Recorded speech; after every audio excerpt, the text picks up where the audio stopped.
Okay, video update time. Where have I been?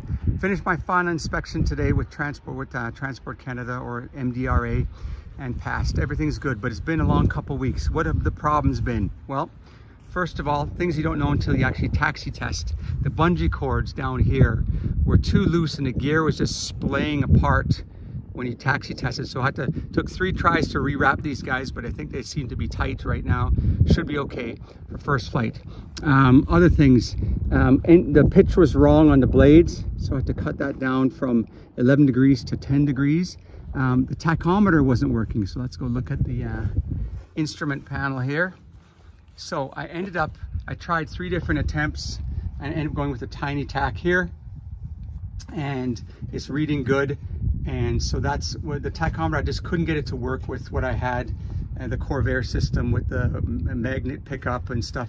It would work, but the thing is, I have a 2 1/4 inch hole and I need a 3 1/2 or whatever the gauge is there, 3 1/8 or whatever it is. I needed a proper gauge, so it's my fault. I didn't get the right gauge for the tachometer. That's why it wasn't working, and I just decided to abandon it and go with the tiny tach. The tiny tach is wired, for those who know, it's wired right here. It works like a hot damn. So right here, this is the tiny tach, so that works good. And the last thing was the voltage regulator. So back to the panel here, the battery system, it wasn't charging. So my voltmeter was just reading the battery voltage. It wasn't going up when the engine was started. It's because the voltage regulator wasn't working. Voltage regulator is this guy right down there, that guy. Hard to see, that little guy there is a voltage regulator. And that yellow wire you see on the far left wasn't connected. So I eventually figured it out and soldered it in to the panel, and that got us the voltage that we needed. Other than that, everything else has been pretty good. It runs good, it starts easy, taxi's good.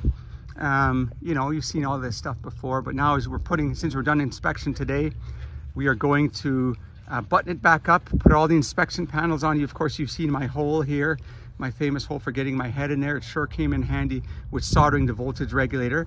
So that's going to get closed up today. Gap fairing, intersection fairing is going to go on there today. Get that back sorted out. And then, yeah, we're running out of excuses for first flight. So engine installation was clean, no leaks. Oil temperature gets pretty hot pretty quick, but that's what you get when you're ground running it at full power. Tensioned all the cables. We did all the safety wiring. I became an expert at safety wiring turnbuckles. Safety wire turnbuckles, all those are good. Controls are free and clear. So yeah, there we go. Update as of today. Inspection is done, waiting for the paperwork and then pick a good morning to do first flight. And there we be. So next update will hopefully be the first flight. And I've never been so prepared for a first flight in my whole life. So hopefully this is without incident. All right. That's it for now.